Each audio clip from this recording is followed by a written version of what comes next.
بسم اللہ الرحمن الرحیم۔ سورہ الف لام میم سجدہ اور سورہ ملک کے مشترکہ عجیب و غریب فضائل۔ حضرت ابو ہریرہ رضی اللہ تعالیٰ عنہ نے حضور صلی اللہ علیہ وسلم کا ارشاد نقل کیا ہے کہ قرآن مجید میں ایک سورت 30 آیت کی ایسی ہے کہ وہ اپنے پڑھنے والے کی شفاعت کرتی رہتی ہے یہاں تک کہ اس کی مغفرت کرا دے۔ وہ سورہ تبارک الذی ہے، 29ویں پارے میں جو شروع کی صورت ہے، جب سے پارہ شروع ہی ہوتا ہے نا، جب کی ہے وہی صورت ہے۔ ایک روایت میں حضور صلی اللہ علیہ وسلم کا ارشاد آیا ہے کہ میرا دل چاہتا ہے کہ یہ صورت ہر مومن کے دل میں ہو۔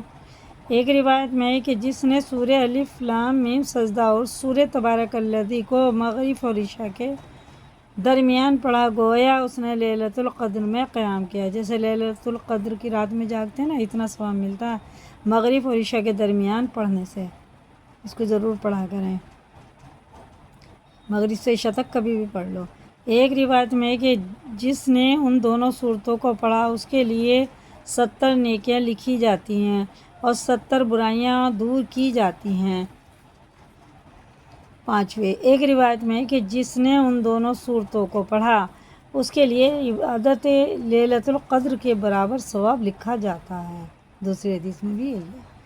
چھٹے، امام ترمذی رحمۃ اللہ علیہ نے حضرت ابن عباس رضی اللہ تعالیٰ عنہ سے نقل کیا ہے کہ بعض صحابہ رضی اللہ تعالیٰ عنہم نے ایک جگہ خیمہ لگایا۔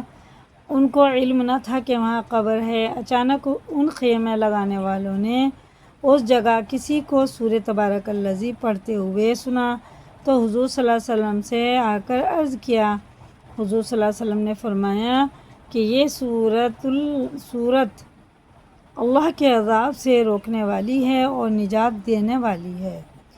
حضرت جابر رضی اللہ تعالیٰ عنہ کہتے ہیں کہ حضور اکرم صلی اللہ علیہ وسلم اس وقت تک نہ سوتے تھے جب تک سورہ الف لام میم سجدہ اور سورہ تبارک الذی نہ پڑھ لیتے تھے۔ حضرت خالد بن معدان رضی اللہ تعالیٰ عنہ کہتے ہیں کہ مجھے یہ روایت پہنچی کہ ایک شخص بڑا گناہ گار تھا اور سورہ سجدہ پڑھا کرتا تھا، اس کے علاوہ اور کچھ نہیں پڑھا کرتا تھا۔ اس صورت نے اپنے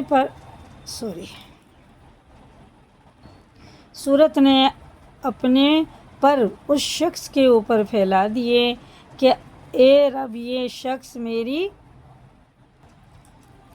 بہت تلاوت کرتا تھا، اس کی شفاعت قبول کی گئی اور وہ حکم ہو گیا کہ ہر خطا کے بدلے ایک نیکی دی جائے۔ جس نے گناہ کیے تھے ہر گناہ کے بدلے نیکی ملی۔ ماشاءاللہ، چھوٹی سی صورت ہے۔ حضرت خالد بن معدان رضی اللہ تعالیٰ عنہ یہ بھی کہتے ہیں کہ یہ صورت اپنے پڑھنے والے کی طرف سے قبر میں جھگڑتی ہے اور کہتی ہے کہ اگر میں تیری کتاب میں سے ہوں تو میری شفاعت قبول کر، ورنہ مجھے اپنی کتاب سے مٹا دے۔ اور بمنزلہ پرندے کے بن جاتی ہے، ایسی ہو جائے جیسے پرندہ اللہ سے کہتی ہے اگر میری سفارش اس کے حق میں قبول نہیں کری تو اپنی کتاب سے مٹا دے، اور اپنے پر میت کے اوپر پھیلا دیتی ہے اور اس پر عذاب قبر ہونے سے مانع ہوتی ہے۔ اور یہی سارا مضمون وہ تبارک الذی کے بارے میں بھی کہتے ہیں۔ حضرت خالد بن معدان رضی اللہ تعالیٰ عنہ اس وقت تک نہ سوتے تھے جب تک دونوں صورتیں نہ پڑھ لیتے تھے۔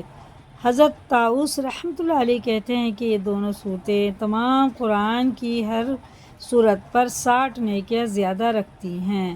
ٹھیک ہے، 60 نیکیاں۔ اور سورہ سجدہ مکہ مکرمہ میں نازل ہوئی، مگر آیت 16 سے آیت 20 تک مدینہ منورہ میں نازل ہوئی۔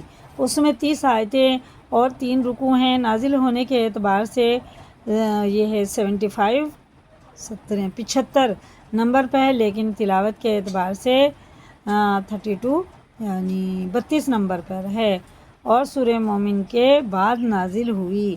اور یہ الف لام میم سجدہ ہے اور تبارک الذی بھی دکھاتا ہے، اور یہ تبارک الذی ہے۔ اسے مغرب عشاء کے درمیان ضرور پڑھا کریں دونوں صورتوں کو۔